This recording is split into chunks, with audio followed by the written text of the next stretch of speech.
Well, hello everyone, and welcome to the City DNA podcast. This is the podcast where we interview interesting people in our community. I'm your host, Andrew Somerville. Have you ever considered going to the outback or the wilderness for maybe a day or even a week? The chances are most of us have thought about it, but have never done it. And the reason why is because we just don't have the equipment, and most certainly because we don't have somebody that knows how to do it.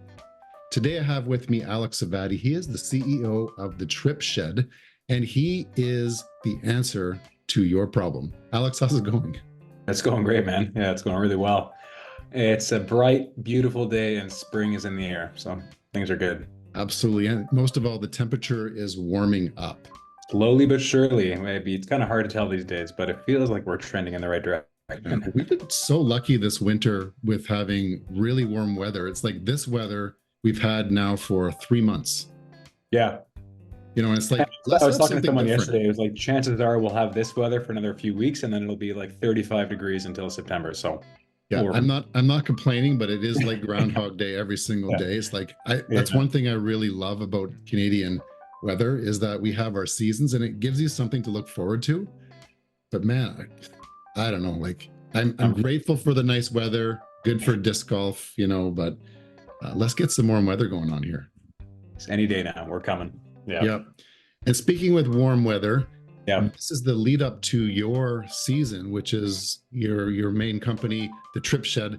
Why don't you tell our audience a little bit about what it is that your company offers, and maybe give us a little bit of background about even how it started? Sure. I mean, the sort of the nutshell of what we offer is a series of guided backcountry canoe trips. So we take folks out into primarily Algonquin Park in the backcountry wilderness on canoe trips.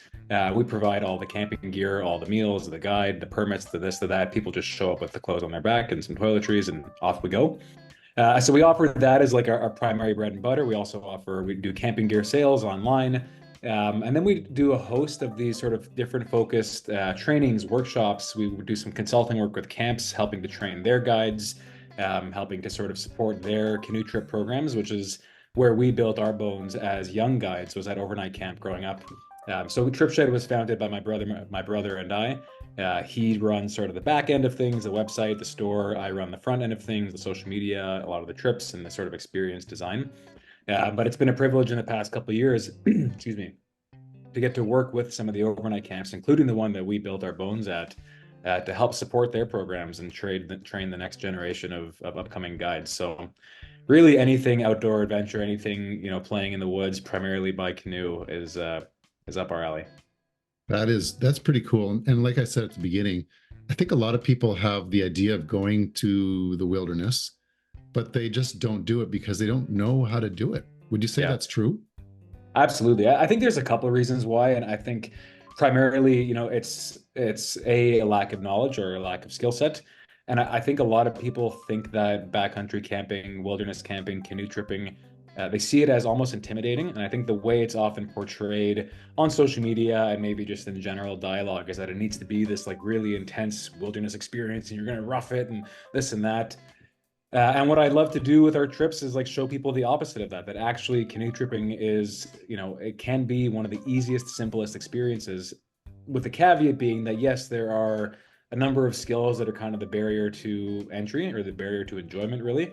But those skills are really easy to learn: paddling, portaging, packing. And once you get those under your belt, you've got a lifetime of adventure that can look however you want it to look. So it can be this really intense trip where you're slinging 200 pounds and you're paddling against the wind all the time. Or it can be, you paddle to a site in the backcountry and you snooze in the hammock for a few days. And those are some of my favorites. So I Yeah. think it's people have this misconception that it needs to look a certain way when in reality it doesn't.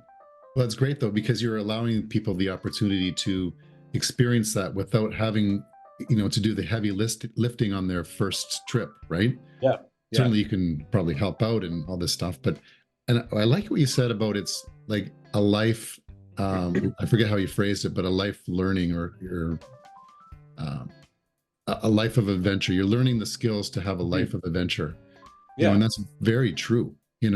It's like not many people get the opportunity to tie a knot.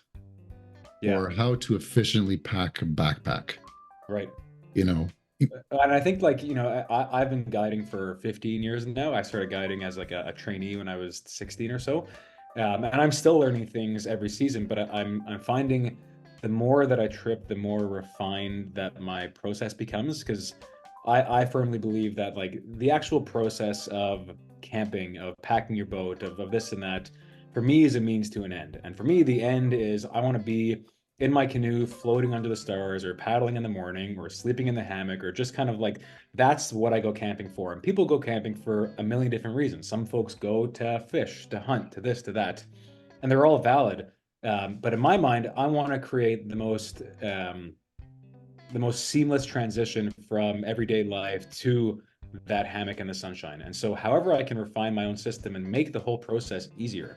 I think people, again, like often have this conception that you have to you got to work really hard. And like for me, like packing my pack is I just throw everything in loose and I pull it out loose, and it's not this like crazy detailed thing. And again, there's value to both sides, but I like to try and do an approach that just creates a sense of ease around the whole experience so that I can get out there and do what I want.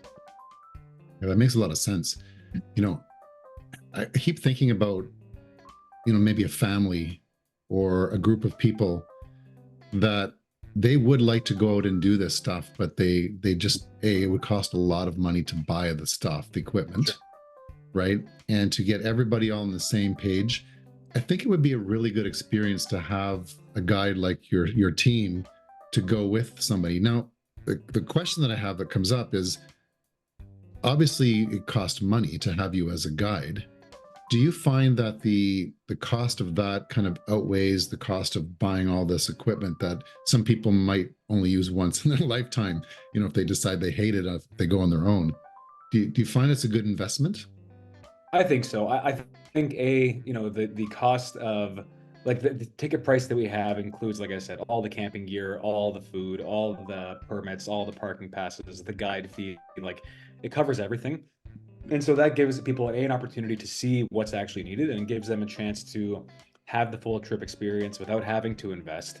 And so, like as a standalone experience where you get to come as either a group or a couple or a solo traveler and just meet people and have this curated adventure, that alone has the value, let alone the rental cost of everything that would be baked into there. And then from there, I think people, again, often assume that they have to go out and buy, 5 grand worth of gear tomorrow to go on one canoe trip. And I don't think that's the case. My personal kit at this point, obviously, my kit has expanded to include all the gear that we have with TripShed. But early on, prior to that, I gradually built a kit. Started off with a tent, a life jacket, I think a backpack, and like I just sort of sourced things out from friends, from people. I mean, we live in Canada. Chances are most people, know at least somebody in their life who has a stove, who has a tent they can borrow for the weekend. Like it can be a very gradual process. And I mean, hell, I use the exact same tent that I bought when I was 17 up until 2 years ago. And I'm doing this professionally because if you buy good gear, it'll last. Right. So to come back to your question, I think the value does translate because you're getting the skills, you're getting the experience, you're getting the gear, and then you can sort of make your decision from there and gradually build up the kit, in a way that is financially feasible. Yeah, that's actually a really good point too, is you get to look under the hood, so to speak, before you buy this stuff. Yeah, If I was to go to the camping store and you gave me, I don't know, say $1,000, I don't know what you get for $1,000, but say a yeah, thousand bucks, I would go buy this and that and the best of this, yeah, the best of that. And I might get out there and I'm thinking, why did I buy this? I don't even need this yeah, gadget. Right. sure, Or I could really use this gadget. You know what I mean? yeah, I remember. So Dita went out on a trip years ago. Dita's my wife, for those of you who don't or watching and don't know that. And I'll tell this whole story because I find it interesting in myself. But so she was to go meet her friend who's I wouldn't say an expert, but it goes to the outback once a year with her daughter as an experience. They do this together, and her daughter's older. She's the babysitter of our daughter, and they get along as friends. So when Milo was 3 years old, she was invited with Dita to go on this trip. They were to meet up because they were already out in the wilderness. They wanted to do their mother and daughter thing. And the only way that Dita could get there is if she portages with our daughter in the canoe. And I'm thinking, 3 years old, portaging with my wife, who, when we did paddle in the past, I did all the paddling. I want them to have this experience, but they're going to die by themselves. Thinking, right? So I drove up with them in a separate car. We rented 2 canoes, one for them, one for our gear initially. And I was going to paddle up with them and take the other canoe back.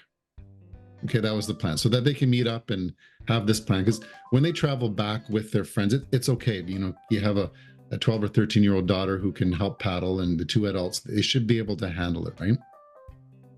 So we get out there, and you mentioned this earlier, actually, paddling in the wind. It's like, I don't know what it is about portaging, that you're always against the wind. And so here I am paddling out there with a canoe loaded with stuff. We have way too much stuff for 2 people, which is, you probably see this all the time. The canoe behind that we're dragging is like weighted down in the water. I have our little Shih Tzu in my lap, Mila, our 3-year-old, in the middle, Dita at the front with her paddling. And the waves are like massive. This is a storm. I have no idea where we're going. I have to look at this paper map because I didn't know or trust the GPS and all this stuff. Middle of it, there's a storm. The wind comes up even more. The clouds go black. It's getting like precarious here. So, we decided we're going to go to the edge and paddle along the edge of the lake rather than go across. It would take longer, but be safer. And then all of a sudden we get to the very end. After felt like canoeing for hours. It was maybe 45 minutes. And there was just a bit of a break. The clouds kind of opened up. There's a rainbow. It's beautiful, environment. We look over to the left. There's a moose in the water up to its chest, and there's little ducks floating by. It was just like this amazing scenery out of a storybook. And we had no idea where we are, but I looked maybe 200 meters ahead of us. And there's this little kind of a cove, I guess you call it. And that was where we were supposed to go. And in the distance, there's these people waving their hands at us. It was the people that we're supposed to meet. We were like an hour late from when we said we're supposed to meet them there. And it was great. The problem was that it's like 7 or 8 o'clock at night, and we still have another portage to get to where their campground was supposed to be. Yeah. So I go with them to set up the campsite. As I'm setting up their campsite on the other side of the next portage, a real storm comes with actual rain and even worse winds. I'm soaked because I'm not even prepared. I have nothing. And now it's 9 o'clock at night. It's dark. I'm not traveling back by myself. Yeah. So I had to sleep in this tent, soaking wet, no sleeping bag, no pillow. It was the worst night of my life. And then in the morning, I portaged. I went back, and then everything was good. But Yeah. it was horrible. But if we had a guide, Sure. First of all, that canoe would probably be lighter, or you'd have some kind of way to get all that stuff separately or whatever, right? And it would have gone a lot more smoothly, right? Yeah. Better yet, I wouldn't have had to go. Yeah, exactly. Yeah, there you go. Yeah. Yeah, you know what? It's 2 things come to mind. I have a similar. I think anybody who's been on a canoe trip has a similar story of like the skies opened up and the downpour came. And I was guiding a crew of people last year, and the weather was calling for sunshine all day, and it was we did the portage and it was warm out, no problem. We got on the lake, no problem, and I look behind me and I see these dark clouds pulling up, and within half an hour, it was raining sideways, white caps on the water, lightning, thunder. So I was okay. We're getting off the water. We headed over to a campsite and just hung out, and I busted out the trail mix, and it was fine. It passed quickly. And so these things always come up, and I think, the beauty of it all is that when I say canoe tripping is easy, like a situation like that is not easy. It's a pain in the ass. You're paddling through the wind. It's hard. It's raining. It's uncomfortable, but it's easy in that it's simple. The only thing you have to do is paddle forward. The only thing you have to do is set up. There's no there's not. And again, these are like the base skills to know how to paddle safely, to know when to get off the water, to know how to set up your tent. But there's nothing else you have to consider beyond get there, cross the lake, set up camp, build a fire. And so there's there's a real freedom of thought in that you don't have to devote so much mental energy to figuring out what to do. You know how to, like, as long as, again, as long as you have those base skills.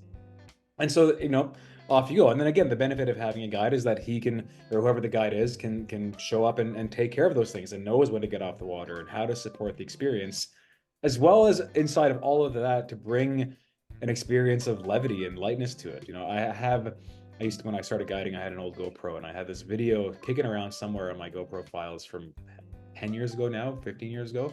And I was guiding a group of 13-year-old girls. And we got to the end of the portage and it was just, again, storm opened up and it was pouring rain, hanging out, waiting for the storm to pass.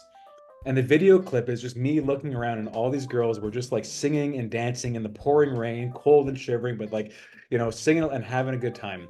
And I think those are the moments where it separates, a decent guide from a great guide is, can you inject the experience with play? Because at the end of the day, you're in the woods, you're it's a leisure activity. You're like out in the woods, rolling around in the dirt. Like, it's not that it's raining, sure, it's uncomfortable, sure, but it will pass, it will come. And so having somebody around as a guide who's been through it before, that can share an anecdote, share a story of, oh, I tell you this one time, this and that, and just bring a levity to the experience, I think is such a gift to have. And so all that to say, yeah, it rains, it pours, you're going to sleep wet sometimes. How my brother and I did a trip years ago where we had 5 straight days of like nonstop, not even spitting, nonstop pouring rain. Every piece of gear we had, we were sleeping in our life jackets. It was just like we were soaked for 4 days straight. And eventually the sun came out, we dried our stuff out, and you carry on. Yeah. Those trips that are the ones that have adversity, they're always the ones that you remember. Yeah. You know what I mean? Yeah. And even if I think back to this particular trip that we just talked about, there was a sense of accomplishment in doing that, that you beat nature. You know what I mean? Yeah. I would have really loved to have a guide because I would have had a little bit more confidence. Okay, first of all, am I going the right direction? Right. You know what I mean? Like if you're paddling across for hours just trying to figure out where you're going, you're putting a lot of trust in a little map that I had in a little Ziploc bag so it wouldn't get wet. Looking at landmarks. Okay, here's this little island I think I passed a little while ago. Oh, yeah. You know what I mean? But having a guide, and that's like anything in life, really. If you have a guide to do something, it makes the experience a lot easier. Sure. And to really, to soften the mistakes that are inevitably going to be made. Part of one of the things, I'm just thinking back to one of my really dear mentors right now. Through TripShed, I had the beautiful experience to work as a professional canoe builder for a couple of years. And it happened, we were running online workshops for a period of time, and I met my now mentor. His name is John Babulik. He's a really, really brilliant craftsman, makes skin on frame boats. And the long story short, I found myself in the shop one day and I began apprenticing, and so began, a multi-year tutelage of building them. And now we, less professionally now, more so as a hobby, we're currently renovating this, 100-year-old wood boat, and just like, it's a beautiful thing. But I remember so vividly, one of the first few months in the shop, we were working on a boat together, and the boats that we were making had these long pieces of wood that would span the entire length of the boat that were critical to the boat. They're what gave the boat structure. And you don't want to break one of these pieces of wood. It's the last thing you want to break, especially by the end of the process, because it just takes so long to get it from raw lumber to ready to paddle. And lo and behold, I'm working on this one piece and I snapped it. And I was beating myself up. I was like, oh my God, John, I'm so sorry, this and that. And he looks at me and he says, Alex, dogs break sticks all the time and you don't see us getting all worked up about it. And he just like was so calm. Okay, we'll just, put it off to the side. Let's make a new piece. And it's the same thing with the canoe trip, right? It's like, okay, it's raining. Yeah, this sucks. And okay, let's get the tarp up. Let's get some food in our bellies. Everyone get dry and warm. We'll sleep the night away. Like, you have somebody there who's been through it and seen worse, or just like knows that it's not the end of the world, that the world is not coming crashing down when it's raining. It makes the whole experience more accessible. And that can really turn somebody on or off canoe tripping for the rest of their life. If somebody goes on a trip and it's a poor experience and the container around it is poorly held, I guarantee you they're not going to be apt to go back on a trip ever. It's like that everything around it was poor. But if you have a rough experience, but somebody who's like positive and made sure you had hot soup and brought, a coffee to your tent and had your pockets full of candy and just like it had stories and the fire was roaring and it was storming and yucky outside. Like you said, the adversity of overcoming that with the lightness in your heart brings that whole energy of like, yeah, okay, that wasn't that bad. But that whole type two fun, right, is like rough in the moment, not so bad after the fact. Well, that's that, like you said, that's the difference between a good guide and a Yeah, guide. yeah, You know, totally. it's the really the purpose that you're doing it. And it sounds like as you're speaking that you really have a connection with your purpose in doing this, as Mhm. opposed this is a job that I make money at, right? Yeah, totally. Yeah, yeah, I think I fell in love with canoe tripping because, I mean, for a million reasons, but at the core of it is I think it offered me an opportunity to strip away a lot of the noise of my everyday life. And in the absence of that noise, I was able to hear, I think, what like really what lit me up and find an avenue to express myself and give myself to the world in a way that felt so pure and authentic to me. And I think that everybody has that opportunity on a canoe trip. And one of the things I always say when we leave shores, I tell folks, okay, everyone look back on shore and whatever you had going on at home, schedules, appointments, calls, like leave it on the shore. I promise it'll be there when you get back. You can pick it back up, but it won't serve you for the next few days. And all of a sudden people get access to a level of insight and clarity and emotional calmness that you just don't have in day-to-day life. And so for me to give that away to people by way of making a trip easy, like I will fully say I'm not this like wild wilderness explorer. I trip in Algonquin Park, which by wilderness standards is like the playground of wilderness parks. Yeah. But I love it and I know it intimately. And I know more than wilderness exploration, I know guiding intimately. I know how to bring people through this experience of ease and of simplicity and show them what it looks like to just like love what you're doing so much. Every free moment I have on a trip, I'm on the water floating because I just want to study how canoes work in the water. And so there's that component that I love too. And then I think the other for me personally, the real deep purpose cut is, the sort of my tagline of how I'm saving the world, so to speak, is I think that it's through an experience of wonder and curiosity that people can access a level of compassion that they wouldn't otherwise have had. And so when you strip away, the immediate answer, and in today's world, we're so quick to just find, you wondering something, Google it, there you go. And like that wonder, the timeline is so tiny. It's a few button clicks away. And the ability to actually sit and wonder about something. Okay, what is that plant? And okay, how does it look? And what color is it? And how are the leaves shaped? And why is it growing over here versus over there? And you start to actually develop a relationship with this thing through the intimacy of curiosity. And as soon as you have a relationship built, you are always more inclined to tend to that thing, to care about that thing, to have compassion towards it. And this goes for nature, this goes for people, this goes for ourselves. If you actually are curious about somebody, you develop a relationship. That's what breeds connection. And so you translate that to nature, and now you bring kids or adults and give them an opportunity to really wonder and be curious and develop this compassionate base of relationship. And that translates to, in a perfect world, next generation of people that are more apt to care about the environment. And in today's world, we all know that we could all use a bit more care for the environment. And so I think that for me is like how I'm, in service to healing the world, so to speak, is like just bring people to the woods, strip everything else away, and let them go sit by a lake for 2 hours and wonder about the universe. Like that's the medicine that I can offer. Um, and I think those, beyond the fact that I'm also kind of selfish and that I just love paddling, I love floating in the water, I love sleeping in my hammock. So if I can earn a living doing it, yeah, that's a win-win. But like at the core of what drives it is everything I just spoke to. That's amazing. You should call it the therapy trips. Well, funny enough, we do actually do these other trips where primarily what we offer are what we call the backcountry beginners, where we teach people how to port. It's like the very introductory trips. Hmm? We also offer specialty trips where we bring out a facilitator in a given field who will facilitate a workshop on a canoe trip. Again, because the canoe trip is such a beautiful opportunity to have this very blank canvas, I believe you can bring anything you want to the experience. Like if you can teach it in a classroom, you can probably teach it better on a canoe trip. And so we've done everything from photography and fly fishing workshops, all the way on the other end of the spectrum to softer skill focused workshops. So we brought out psychotherapists who have led men's mental health retreats and on a canoe trip, or this year we're doing an art therapy trip, so we're bringing out a licensed art therapist who's going to facilitate creative expression and exploration on the trip, things in that realm. And so in those, like, talk about therapeutic trips, we've done ecotherapy for frontline workers and a whole array of ways to utilize a canoe trip as a container for something else to take place. It's amazing.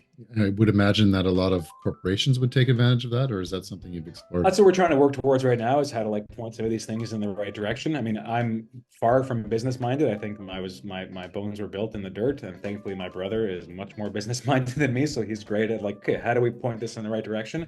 But we're definitely in an evolution phase right now where I think we're transitioning away from the typical 3-day backcountry beginner trip and trying to start offering more, like I said, working with the camps and training guides and teaching them beyond just the hard skills. How do you actually facilitate an experience of wonder and curiosity for a kid, or bring it to a corporate team? How do you clarify your vision as a team? How do you refine it and tell the story and just pull away all the distractions? So we're evolving. Yeah, exactly. Is it interesting because you were as you're talking about this, I think I would like that. So that's a good sign about any product that I know. you have in the market. Hey, I'd like that. Two is I think everybody could use this or would need this. Yeah. Can you imagine that our society, everybody has a opportunity to go into nature for a period of time and, just unwind, relax, touch and feel nature. Yeah. Like you said, the result is that you have an appreciation for nature and you are probably going to be a lot calmer when you return. Oh yeah. This should be part of our school system. You know what I mean? We're working on that for sure. My mom I would think always tell me I always had canoe trip voice. I'd always call my mom after a trip and, okay, I'm alive, I'm safe. She would say, "Oh yeah, I can hear it in your voice. You're coming off a trip." And just like, totally, oh yeah. totally, exactly. But here's the problem in all of that. Hmm. You're one person. So from a business model, it's one person with your brother Yeah. in the background and a season. Yeah. So how do you pack all of that into, say, a 4 month with maybe a little bit of shoulder season on either side and Mhm. still be able to make a living? I think that's the challenge we're in right now. To be able to, we'd have to run, 15 of these 3-day trips a weekend to really get to that place. And we have a team of guides, and thankfully we've been able to source really high quality guides, and we'll put them on trips so we can run more. But I think that's where our head is at right now. Is it's less, and for myself too, because I think what I can bring to the table is beyond just putting a boat on my shoulders and carrying it for somebody. It's more of the underlying intention and how to curate that. And that's why we're doing work with some of these camps to train their guides and really help them develop that. And I think that's where I see the value evolving right now with TripShed, is less so in the canoe trip school, which will still be a part of it for sure. But I'm really looking forward to exploring how we can do more of this, of the teaching of what you can't, of what kind of happens organically over time on a trip, but to teach that and package it in a way that, like you said, to be able to bring this to more people and help it evolve out. Because I am one person, and I was, when you were saying, how great would it be if this was a part of what everyone did, and if you think about it, like long enough ago, it was, as a young person, you were sent off in a rite of passage into the wilderness for a few days, and you had this experience that brought you back to the community in a really powerful way. And there's versions of this across cultures, at different ages, both genders, whatever it is. And we don't have that anymore. And we don't have that. And so I find people will either come as kids and have this beautiful experience, or, we had somebody, our very first season of second, a few years ago, a gentleman came to join one of our trips, and he was definitely like, he showed up to the parking lot very timid, very sort of unnerved about the experience. And he named that. He was like, I almost canceled this trip 4 times in the past week. And I was like, well, okay, let's see how this is going to go. And he was like, he found himself again on this trip. And he came off the trip and he's like, you know what? I haven't gotten in touch with that part of myself since I was a kid paddling with my dad. And he came on another trip 2 weeks later. 2 weeks after that, he bought his own canoe. He went on a solo trip. He's come every year since.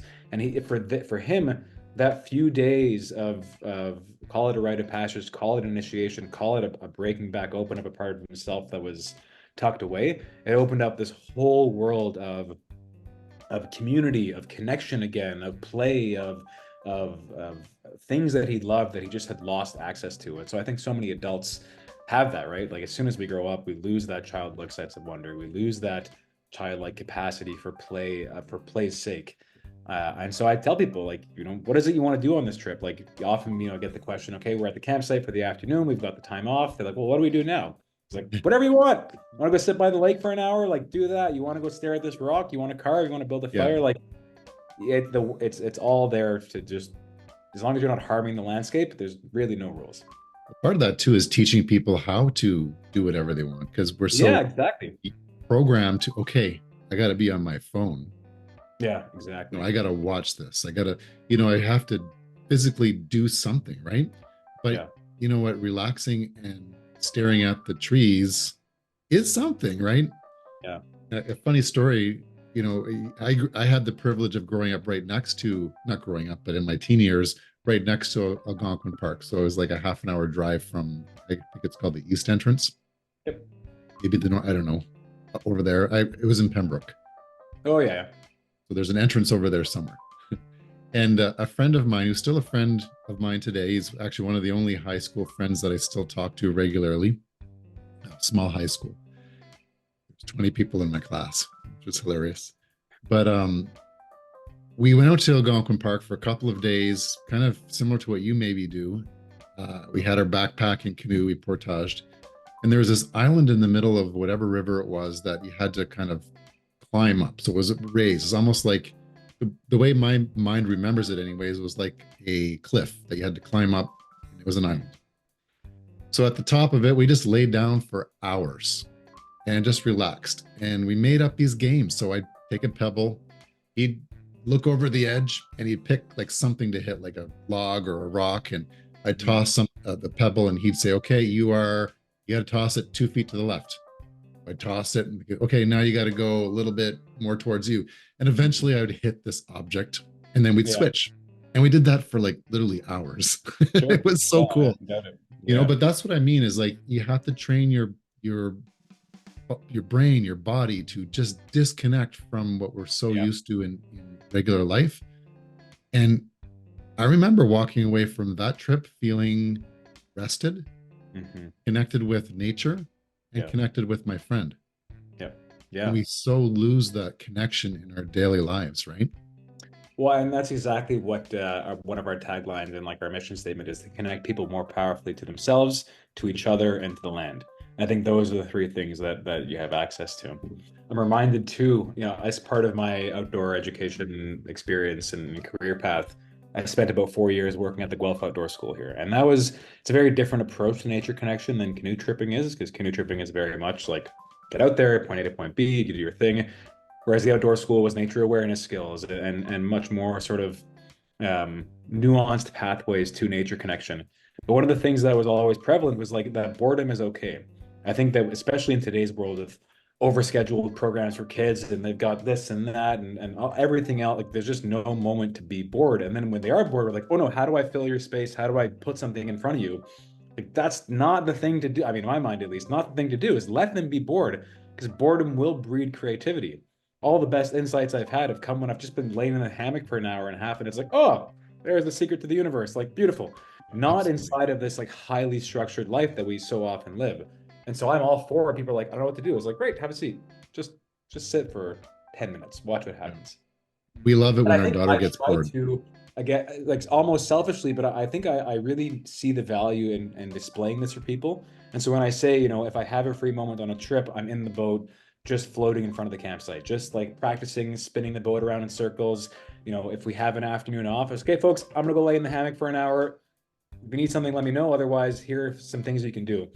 And I always, there's a part of me that's like, oh, you should be doing more. You should be like this and that. And I've always gotten the feedback that like, Alex, it was such a gift to see somebody who was so clearly in love with what they were doing. That's all they wanted to do. And so I know at my core that it does translate well to give people an experience of, this is what it looks like to do nothing well. This is what it looks like to do whatever you want in a restorative way. And they eventually find it. Like, oh yeah, I ended up just painting for half an hour. It's like, great. That's what we're here to do. Absolutely. It's interesting because COVID actually exposed some of that too. When we were bored at home, I'm not an artist. Yeah. Okay? I mean, I drew a little bit when I was a kid, but I'm not an artist. But when you give me unlimited amount of time with nothing to do, I went out and got this paint set and I painted this. I painted this picture, and I still to this day, my mom has it in her office at home. Amazing. And I look at that and I just stare into it. And I think I can't believe that I painted that picture. Hmm. Where did it come from? Where Yeah. did that vision come from? How did that skill come from? Like literally, it's not super professional, but I would say that it's way better quality than most people would be able to do. You know what I Yeah. mean? Sure. And yeah, and same with my daughter. I was, you know, boredom is great for kids Yeah. because they are forced to do certain things.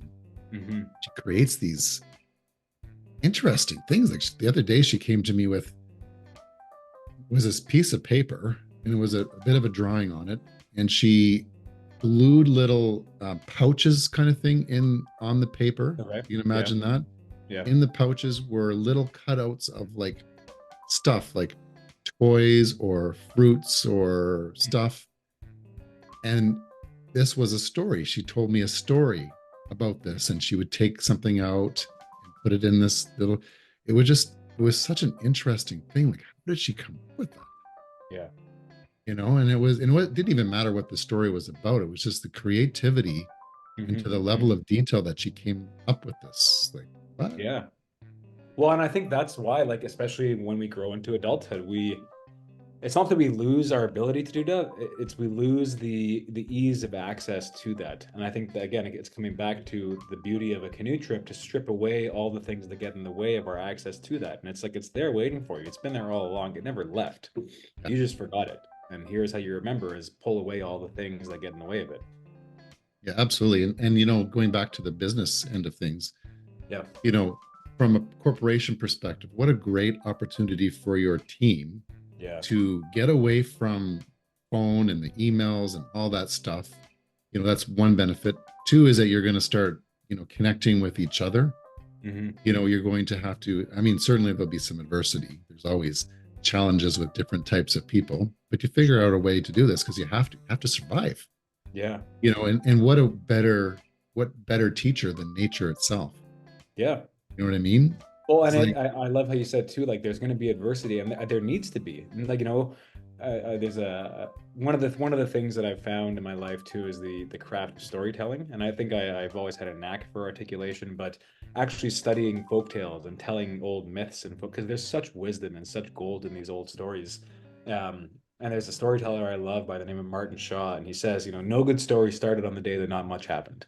It's like as humans, we need to have the adversity. We root for the underdog. We without something to push up against, there's nothing that comes of value. Nothing, no major story is ever just like, yeah, and he relaxed for the rest of the day. It's like, no, no, no. Then the storm came and this and that. And so then you translate that to a group and you have them go through this together. And all of a sudden, this group becomes a community that they've created their own story through experience of we did this as a team, we got through it and we did X, Y, Z. And so translating that to a corporate team or a team that's like coming in together and we'll be together after in a work context is now you've given this team a story that they can galvanize them into their own strength because of the adversity. And so you kind of have to have the adversity. And sometimes the adversity can look like my arms are really sore paddling across the lake. And sometimes it can look like a tornado touchdown 10 feet away from us and all our gear got eaten by a bear. It's like adversity is for some people, the edge is just being in a forest. We've had people that were never in the woods before. Some people, it's the opposite end of the spectrum. So everyone's got to be met where they're at. And the beauty of canoe tripping is that you can do that. A lot of our trips are very, like the routes are really short and easy. It's like two portages in, camp out there for a couple of nights. We'll do a small day trip to a waterfall, go for a swim, have a snack, go for a night paddle. And like, they're not arduous routes because some folks come and like, that's sleeping in a tent. Cool. That's their edge. And it's like, great, yeah. let's find your edge and push a little bit past it. Oh yeah, I mean, and even just like the fear of water, Yeah. Oh my you God. know, Yeah. getting in a canoe, ooh, Totally. Yeah. you know, but if you can get past some of those things with help, then it makes a big difference in your life for sure. Totally. Right? Nature is the best healer. I always say that, Yeah. you know, for everything. Yeah. Right? And even without being intentional about it, I remember 2 seasons ago, I was going through a really rough period prior to the guiding season, and I was sort of just like holding a lot of grief and processing a lot of stuff. And the beauty of canoe tripping is that you kind of forced to be with yourself, especially as a guide. You know, as the guide, you are playing the role of the caretaker of the group, and so it doesn't really fit to be like, hey, clients, can I just like cry in your arms for half an hour? Like you kind of you got to keep your guide hat on. Yeah. And so every night I'd be in my tent and like still holding this grief that I had kept tucked away all day, and then would let it out in my own way. But it was the wildest thing because all of a sudden, a month into the season, I think that summer I spent, 65 days in the backcountry over the course of the season. So a lot of time in the woods. And halfway through, I was like, wow, like this has moved. This thing that I was holding has just expanded, and I haven't done a lot of heavy lifting around it, and I wasn't around to go to my therapy. I was in the woods all the time. But the land just holds it, and the land like offers you the space. Okay, like go sit on this rock. The rock is solid; it'll hold you. You can let it out. And it was. I remember thinking like, wow, the land healed me this summer in a way that I've been outside for my entire life, but I've never experienced it like this. Yeah, So yeah, exactly. the land heals, that's for sure. You just ruined the careers of so many therapists right now. Tell them to come with me into the woods. We'll do it together. The land plus Yeah. therapy. Oh my Yeah. God, Oh we're yeah. good. No, that'd be great. I was thinking, so in my head and from a business perspective, I was thinking, okay, how can I get involved in this? What would it look like from me, from a business owner? You Yeah. know, I'm certain that you're probably booked up, probably well before the season starts. Would that be correct, or do you have typically? So So I'll backtrack a little bit. So yeah. if somebody was looking to get involved in this, in terms of using your services, Mhm. how soon do they have to book the trip? It kind of depends on the season. I find that we see an influx of bookings as it starts to get warm. People Mhm. realize that, oh, it's camping season soon. Let's get on a trip, or this is the summer we're going to try it. And so the way our trips are kind of structured is our primary offerings are our 3 day backcountry beginner or any of our open sign up trips. Mhm. Folks can book an individual ticket. So you don't have to have a set number of people. Right, okay. You can just come as a solo traveler and depending on availability, some summers we've had where we filled up by June, everything was beyond packed. This summer, I think we've been a bit slower throughout the winter in our marketing, so I think we still have a bit more space. Um, but it's just a matter of booking a spot and then you're in. For private trips, which we do often get a lot of requests for, hey, I have this small group, or hey, I've got this day camp, or hey, I've got my family and our friends, we want to do a private group. The sooner the better because the days do fill up, and it depends on our capacity too. If we have the guides on hand to support, then we can always make it work. But at the end of the day, I think there is a fair degree of flexibility to be able to work with whatever the season calls for. It's interesting because so I'm thinking, okay, how can I get my clients involved? Hmm. Because it's an incredible experience, and we don't have the opportunity often to spend time with our clients. We help them find a house, and then Sure. Yeah. I'm the type of person, rightly or wrongly, I kind of leave my clients alone for the most part. I don't want to bother them.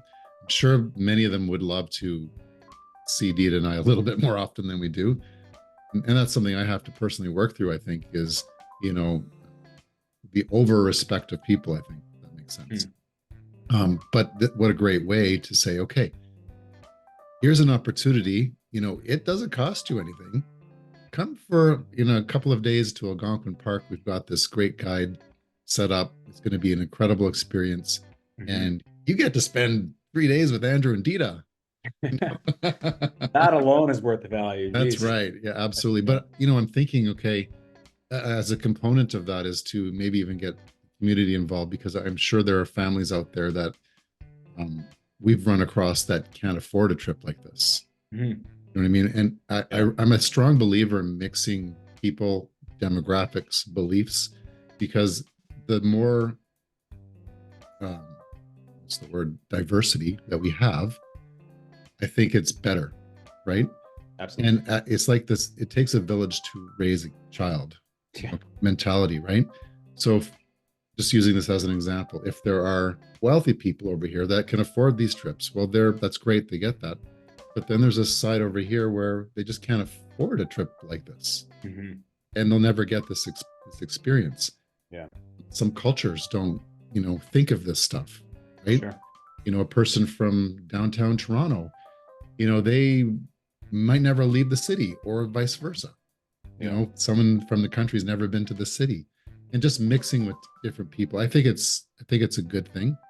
Hmm. I forget why I was saying all that, but I guess the main point is just to give everyone an opportunity to connect with nature, because it is such a powerful thing.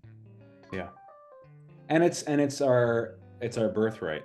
I love the idea that like we are nature. I think we often have this notion that we're separate from nature, that like nature's over there and I'm over here. It's like, no, no, no. Like just to be clear, like you're an animal too. You're a more evolved animal, but like you're still an animal. You are inherently part of this system. And it's your, yeah, it's your birthright. It's your, maybe not duty, but like it's you. You have a calling. And I always say to people too, I have a couple opening shticks on trips. One is like that, leave all your things on the shoreline. And the other one is like, to invite people to notice, I've always said that a canoe trip is, for me, two things. It's a going away and a coming home. Mm. And a going away in the sense that you can leave all the things on the shore, you get to leave your daily routine, and you get to really break up that kind of day in, day out approach to life. And it's a coming home in the sense that I think there's something innate in all of us that knows what it's like to feel the wind on your skin, that knows what it's like to feel the warmth of a fire, that knows, remembers intimately what it's like to feel the dirt underneath your toes, going back as long as you have to go until that's how we lived as humans. And so I say, notice on this weekend, when it'll happen at some point where like this feels familiar, where, and I always get chills talking about it, like you're coming home to a part of yourself that knows this experience intimately long before you ever did. And it's that humanity. It's that, like, that's at the core of who we are. And so see when that happens, and people are always like, oh yeah, that just like that clicked. And is go again, going back far enough, that's how we went through the world, is we traveled the wilderness as a small community with the gear on our backs, and we made it work. And so it's like giving people access to that very innate relationship that we've always had to nature, that we've become very distant at this point, but it's like, hey, come back, close the gap for a bit, and like remember that you are a human born in nature, of nature, and then you're an animal playing in the woods. Like, let that come out a little bit. I think so many people forget that, or don't even know that they are supposed that they've forgotten that. Yeah. Yeah, I think that's a gift. And I think that's the point that I'm trying to make, is that would be a gift to our clients to have that opportunity, something that they'll never forget. And you and I talked about this before too, is, we talked about daddy-daughter trips. Yeah. I think that, and this is the thing with, and this is, I mean, again, probably to my own chagrin, that I'm not the most, like, my inclination is, and I'm trying to cultivate it more, but it's always towards like the paddling in the dirt versus like the business development. And thank God for my brother. But I think there's so many things that can be done. Like, there's a million angles you can take on this, and there's a million pathways, the corporate, the family, the this, the that. Like, canoe tripping can be applied to anybody and everybody, and it is for anybody and everybody. And it's how do we develop the capacity to expand that, to bring it to more things, to create new iterations of it. And this is probably just me using the excuse of I'm only one person or only two people, and so I'll knock myself for that one. But I think you're right. I think there is, and I think it comes back to like, what am I most lit up to create? Because I'm somebody who, if I'm not excited by it, if I'm not passionate about it, I won't give myself to it fully. And so I think that's been this winter, is sort of realigning, okay, where is the passion really right now? And it's not in so much the like 3-day teach you how to trip as it used to be. I think it's evolving more into, like I said earlier, these development of other pathways to a deeper level of nature connection, and whatever that looks like. So we're in flux. It's an evolution. Yeah. And my mind's going a million miles an hour on the business side of things. Great. Yeah. Give it all to me. There's only so much we can talk about on a podcast, but one thing that, going back to this, again, it's just refreshing all these thoughts that I have in talking to you. And so thank you for that. But sure. If you were to set up a daddy-daughter trip, what would be the minimum age that you would suggest for that? I mean, I think I believe people should be bringing their kids out into the backcountry as early as they can. Hell, I've seen people bringing them out, upwards of 1 or 2. I think for in that range, anywhere from like 6 and up, you can make it accessible. Like, you can really, again, you can craft these routes to be as accessible as you have to. You could hike into a backcountry lake and you're there. And so I would say, yeah, 6 and up is probably workable. Okay. So here's the challenge, and this is not public because I'm saying it on a podcast. There you go. Let's hear it. Yeah. And I might do this before this even airs, but what I want to do is to put this on the Guelph Dads. There's a Facebook group called Guelph Dads. Oh, cool. Yeah. And set it up probably somewhere in August, depending on your availability. But at least start with a survey. How many dads would want to do this? And I think it's brilliant. And I think you'll have so many dads that want to do this that you will Yeah, actually not be able to carry all of them. Take it's a good all. problem to have. I'm in. Let's have ourselves a conversation after this, but I think that'd be great. Yeah. And I think like it's what a cool way to a like give them the experience, but then to deepen their relationship with their kids and to create that story together, like we talked about before, through adversity, whatever that looks like. Um, yeah, I think that'd be beautiful. Awesome. Yeah. Dude, I can't even finish the podcast. My mind's going a million miles an hour. But some other things that I wanted to, because I want to finish the conversation about the business end and how, again, you're Mhm. there, you're doing the work. How can you replicate yourself so that your business expands, but the experience of other people expand? Because you're limited as an individual to do X Yeah, number of these trips a year.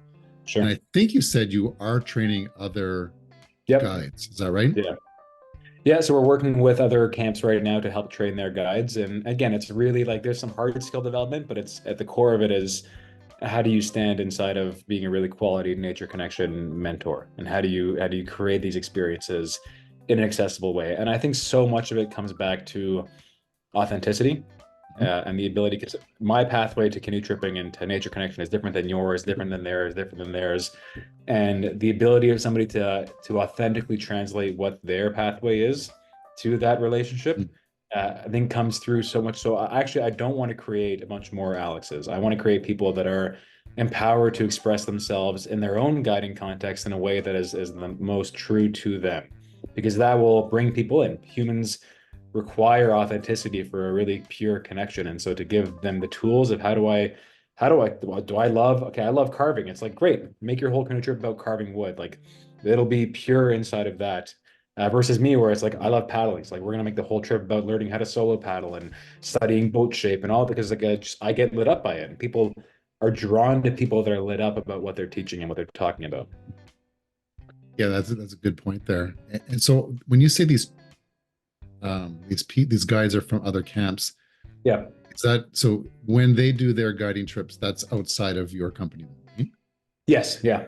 Yeah. So what But if you there, were to we able get to it. get it so that TripShed has your brand of Yeah. guides and you keep replicating that? So, you have instead of the Alex Savatti boat trip one, where Mhm. you have the TripShed brand, but there is, you have a guy that has an expertise of photography, Yeah. but as long as there is like a systematic way of approaching it, like you mentioned at the beginning, you say you have something that you say, about leaving your stuff behind, Mhm. Yeah. whatever, Yeah. right? I think you can replicate that pretty clearly. Mhm. And from a business case, that makes the most sense because now TripShed is making Yeah. money rather than, okay, you're training somebody. There's probably a value that you receive from that in terms of money, and then it's outside of your control. Whatever they do with it is that's their way of making money. But if you have your brand of guides, it just is exponential. Yeah. And we had early conversations about developing like a guide training school through TripShed.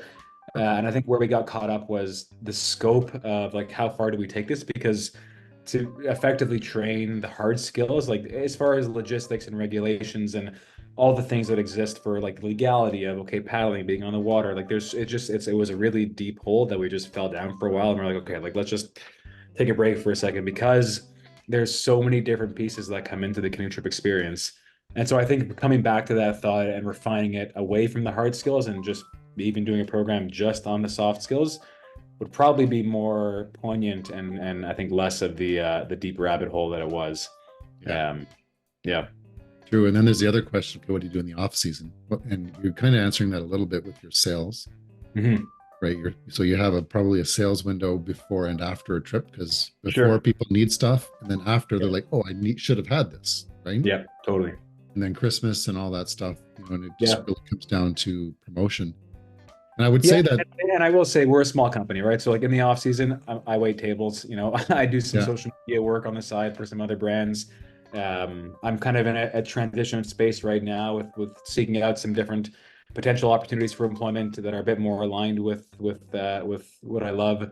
And so I'm 30 years old. It's a small business. We've been playing with it. The source of it has been what's fun, what do we love to do, and so it's been a beautiful journey, but one that's constantly in flux and sort of pushing us in different directions in good ways and challenging ways. But yeah, at the end of the day, I got to keep the roof over my head somehow. And so this season, I mean, I was waiting tables as of this year. Previous years, it's been canoe building or this or that. And so constellation of a person, that's for sure. But, just on an aside, I don't have the details of how to do this. I know of how to do it. I view myself different in that I don't think I have the skill in or passionate to do this, which is basically courses that you offer online through YouTube. There is a vast amount of money that can be made from that. And what you have to offer is contagious, and people would go through those courses. And that is a way of offsetting your winter season, because you do a video once or a course series once, that plays over and over and over again. And people would pay, whatever they'll pay. I don't know what it's worth, but certainly they'll have a value on that. And you can make a load of money on that. I believe me, you can. Everything you've said. And if you want, I can put you in touch with some people that can help you do that a lot easier. Yeah, sure. You can do it on your own, but for free, but it takes a lot longer to get there. And if you're like me, just because I'm cheap. I mean, I try to do everything on my own. That's why this podcast is the way it is, because I'm cheap. Right? Yeah. But it's publicity, and that's that's the one thing that the more your face is in front of people, the more they're going to hear about TripShed, the more they're going to be enlightened and inspired by the things you have to say. And it's just going to be exponential. And you make money by doing something you've done once, right? Yeah, and I'm all for. I'm very anti lone wolf. I'm very pro doing things in collaboration, partnerships, conversation, and I know that my capacity alone versus my capacity in relationship are very different. And so, send whoever my way, and always open for conversations to co-create things that allow people to express and receive and do all the things they love. Absolutely. And if there's anyone out there that's watching that has some more detailed insight into this, you see value in Alex and his story and his passion, feel free to reach out, make a comment in the comments below. This will be on YouTube. Reach out to me individually and I'll connect you.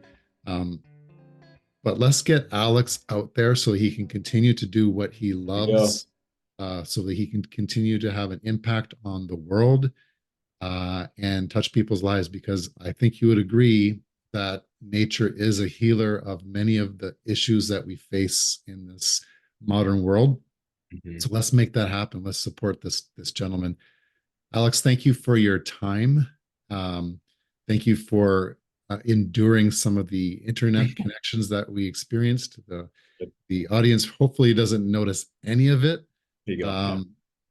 But I look forward to talking with you more. And I want to follow through with some of these things, and maybe even next year report back and let everybody know how things are going. Okay. I appreciate it, and Andrew, always a pleasure to chat, and thank you for giving space to just have these things spoken about. I do believe that they're important and worth talking about. So I appreciate it. You are welcome, and as always, splendid talking with you.